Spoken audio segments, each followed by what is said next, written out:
అందరికీ నమస్కారం. ఈరోజు మీ అందరికీ నేను వినిపించబోయే కథ ఆషాఢభూతి.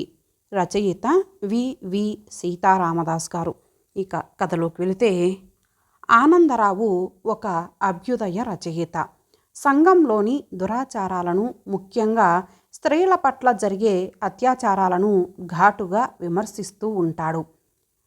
వరకట్నం, సాంఘిక, ఆర్థిక, సామాజిక పరంగా స్త్రీలకు జరిగే అన్యాయాల్లో పురుషులు ఎంత క్రూరంగా వ్యవహరిస్తారో, మానవత్వాన్ని ఎంత లోతుకు మట్టిలో కలుపుతారో కళ్ళకు కట్టినట్టు చిత్రీకరించడంలో సిద్ధహస్తుడు. అనాథనాథ అనే కలం పేరుతో అబలావాణి అనే వారపత్రికలో తరచూ అతని రచనలు ప్రచురితమవుతాయి. అవి చదివిన వారు, ముఖ్యంగా స్త్రీలు, చాలా ప్రభావితమవుతారు. అటువంటి ఆదర్శ భావాలు కలిగిన వ్యక్తి తమ జీవిత భాగస్వామి కావాలని కలలు కనేవారు. అనురాధ ఒక బ్యాంకులో క్లర్కుగా పనిచేస్తున్నది. తండ్రి బడిపంతులుగా పనిచేసి రిటైర్ అయ్యాడు. మొదట ఇద్దరు కూతుర్లను ఎలాగో ఒక ఇంటివారిని చేయడంలో ఆయన ఆర్థికంగా, శారీరకంగా, మానసికంగా చాలా కృంగిపోయాడు. తన పెన్షన్తో సంసారం గడుపుతూ అనురాధ జీతాన్ని వెనకేస్తున్నాడు. అమ్మాయి ఉద్యోగం, మంచి బుద్ధి చూసి ఎవరైనా కట్నం లేకుండా పెళ్లి చేసుకున్నా కనీసం పెళ్లి ఖర్చులకైనా కొంత డబ్బు కావాలి కదా. ఆనందరావు రచనల వల్ల ప్రభావితమైన వేలాది మందిలో అనురాధ ఒకటి. అనాథనాథ అనే కలం పేరుతో రచనలు చేస్తున్న వ్యక్తి రచయిత్రో తెలియకపోయినా రచయితే అయి ఉండాలన్న ఆశతో ఆ పత్రిక ఆఫీస్ను సంప్రదించి అతని అడ్రస్సు కనుక్కున్నది. అతను రచయితేనని, తనలాగే వేరొక బ్యాంకులో క్లర్కుగా పనిచేస్తున్నాడని తెలిసి పరమానందం పొందింది. కలం స్నేహం, ఫోను స్నేహం, క్యాంటీన్ స్నేహం, పార్కు స్నేహం, సినిమా హాలు స్నేహం, ఇలా అంచెలంచెలుగా వారి స్నేహం వర్ధిల్లింది. ఈ పరిచయ కాలంలో ఆమెకు రచయిత ఆనందరావే నిజ జీవితంలో కూడా కనిపించాడు. ఇలా మాటలు, చూపులు, చేతలు, మనసులు కలిసిన వారు తనువులు మాత్రం కలియకుండా జాగ్రత్త పడేవారు. ఆ జాగ్రత్త స్త్రీ సహజమైన ముందు చూపుగా ఆనందరావు భావిస్తే, స్త్రీల పట్ల ఆనందరావుకున్న సహజమైన గౌరవంగా అనురాధ భావించేది. స్వపరిచయాలతో పాటు కుటుంబ పరిచయాలు కూడా మొదలయ్యాయి. ఇంకా ఈ మూడో పిల్లకు కూడా 3 ముళ్ళు వేయించేస్తే తనకు వచ్చే పెన్షన్తో ఏ వృద్ధాశ్రమంలోనూ రామకృష్ణ అంటూ గడుపుకోవచ్చని సంబరపడ్డాడు అనురాధ తండ్రి. ఆనందరావు తనతో మాట్లాడే తీరు, వెలిబుచ్చే అభిప్రాయాలు విన్న తర్వాత అతను ప్రస్తుత విషపూరిత సమాజ వాతావరణానికి అతీతుడని, కట్నకానుకలు ఆశించడని, అనురాధ జీతంతో కూడబెట్టిన 4 డబ్బులతో పెళ్లి చేసి తన బాధ్యతలను వదులుచుకుంటే ఆనందరావు తోడుతో అతని నీడలో అనురాధ జీవితం ఆనందమయంగా గడిచిపోతుంది అన్న నిర్ణయానికి వచ్చారు. ఆధునిక భావాలున్న ఆనందరావు పట్టించుకోకపోయినా సాంప్రదాయాన్ని అనుసరించి ఆడపిల్ల తండ్రిగా ఆనందరావు తల్లిదండ్రుల దగ్గరకు వెళ్ళి పెళ్లి ప్రతిపాదన పెట్టాడు అనురాధ తండ్రి. ఆనందరావు మీద, అతను తెచ్చే కట్న కానుకల మీద ఎక్కువ ఆశలు పెట్టుకొని అతని తల్లిదండ్రులు అంతా అతని ఇష్టానికే వదిలేశారు. ఆకాశమంత పందిరి, భూదేవంత మంటపము వెయ్యకపోయినా అనురాధ దాచిన డబ్బుతో బాగానే పెళ్లి జరిపించాడు ఆమె తండ్రి. తన ఇంట్లోనున్న సామానులలో అనురాధకు ఉపయోగపడే వాటినన్నిటినీ సారెగా ఇచ్చి అత్తవారింటికి పంపించాడు.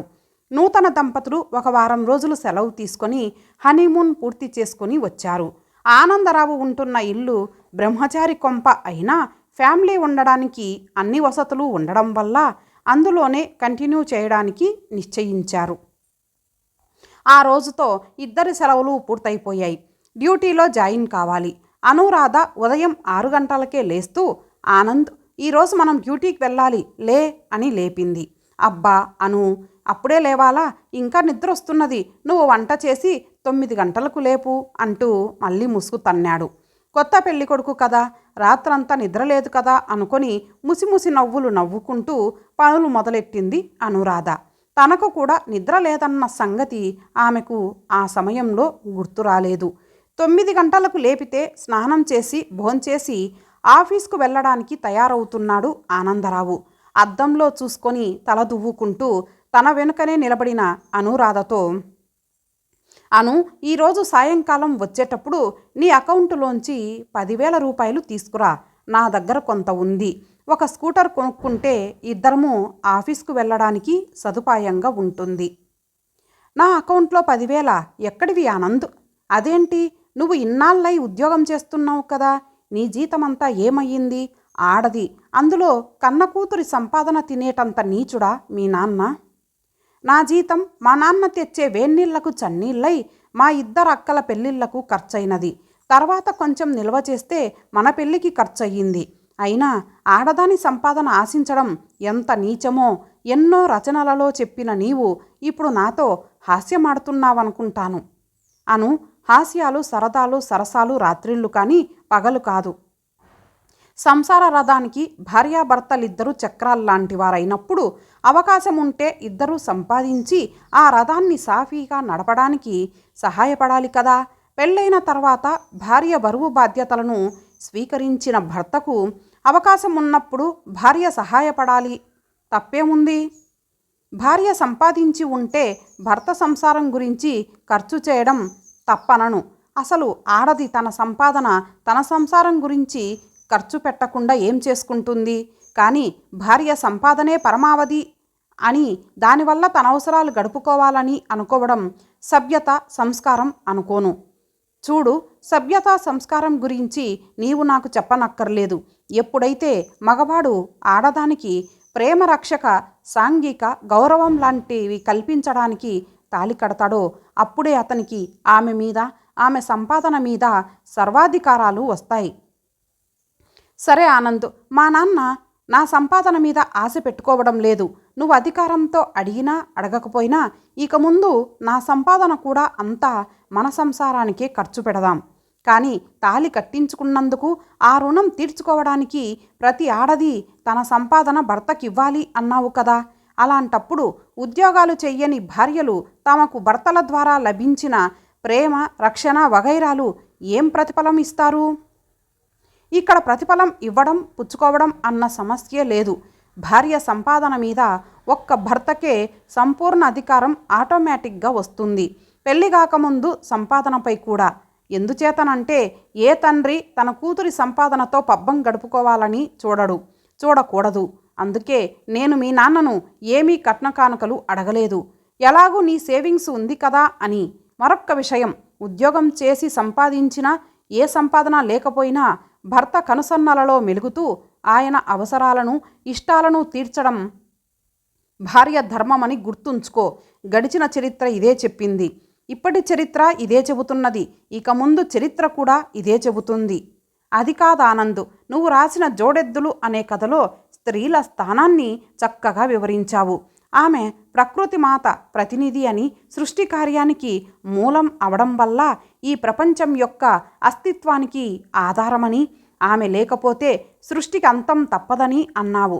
స్త్రీ స్థానం పురుషుని స్థానం కన్నా ఎన్నో రెట్లు ఉన్నతమైనదని, పురుషుడు చేయగలిగే పనులనే కాక పురుషుడు చేయలేని పనులను కూడా స్త్రీ చేయగలదు అన్నావు. ఆమెను పురుషునితో సమానం అనడం, ఆమె స్థానాన్ని దిగజార్చి ఆమెను అవమానపరచడమేనన్నావు. స్త్రీలు అక్కలుగా, చెల్లెళ్ళుగా, భార్యలుగా, తల్లులుగా నిర్వహించిన పాత్రల వల్లే ప్రతి మగవాడు తన స్థానాన్ని సంతరించుకోగలుగుతున్నాడని, ఈ కృషిలో స్త్రీల పాత్ర సామాన్యం కాదని శ్లాఘించావు. అంత ఉన్నతమైన స్థానాన్నిచ్చిన స్త్రీని ఈనాడు బానిసగా భావించడం భావ్యమా? హియర్ నీ జ్ఞాపక శక్తికి నా జోహార్లు. అవును, నిజంగా ఆ కథలో అలాగే రాశాను. ఫలితమేమిటో తెలుసా? 8 పట్టణాలలో మహిళా మండలులచే సన్మానాలు, దుశ్శాలువలు, బహుమతులు, దిన వార మాస పత్రికలో ఆ కథను పొగుడుతూ సమీక్షలు, వ్యాసాలు. అదే నేనాశించింది, సాధించింది. అయితే నీ దృష్టిలో స్త్రీ పురుషుడి కంటే ఉన్నతమైనది కాకపోయినా కనీసం సమానమైనది కూడా కాదన్నమాట. అను, ప్రకృతి స్త్రీలకు శారీరకంగా, మానసికంగా కొన్ని ప్రత్యేకతలు కల్పించింది. వాటిలో కొన్ని ఆమెను సృష్టి కార్యానికి అనుగుణంగా మలిచి మానవ ప్రవృత్తిని మంచి దిశగా పెంచడానికి తోడ్పడతాయి. కానీ వాటిలో కొన్ని ఆమె స్వతంత్ర జీవనానికి అవరోధాలవుతాయి. ఈ అవరోధాలు మగవారి వల్ల కల్పించబడ్డవే అనుకో. అంతెందుకు, నీ ఈ 25 సంవత్సరాల జీవితంలో మగవాడు అంటే తండ్రో, అన్నో, తమ్ముడో, భర్తో, కొడుకో లేకుండా ఒంటరిగా జీవిస్తూ సుఖంగా ఉన్న ఆడవారిని ఎంతమందిని చూశావు? అంటే స్త్రీని మగవాడి నుంచి రక్షించడానికి మగవాడి తోడు అవసరమన్నమాట. అయితే పెళ్ళికి పరమార్థం ఈ రక్షణేనా? పరస్పర అనురాగాలకి, అభిమానాలకి, అనుబంధాలకి తావులేదా? స్థూలంగా ఆలోచిస్తే అంతే. దాని విలువ, ఫలితం నీకు త్వరలోనే అర్థమవుతాయి. నిన్ను ఇంతవరకు రోడ్డు మీద, బస్టాప్లోనూ, బస్సులలోనూ, ఆఫీసులలోనూ చూసిన చూపులకు, ఈరోజు చూసే చూపులకు ఇచ్చే ట్రీట్మెంట్కు భేదం నువ్వే తెలుసుకుంటావు. వివాహిత స్త్రీగా నీకు సమాజంలో గౌరవం, ఆదరం, భద్రత ఎంత ఎక్కువగా లభిస్తాయో నీవే తెలుసుకుంటావు. అయితే నీలాగే పగలంతా ఆఫీస్లో పనిచేస్తూ, నీతో సమానంగా జీతం తెస్తూ, ఈ సంసారం బరువు బాధ్యతలు భరించుతున్న నాకు మన కష్టసుఖాల్లో, కుటుంబ గౌరవ మర్యాదల్లో సగభాగం లేదంటావా?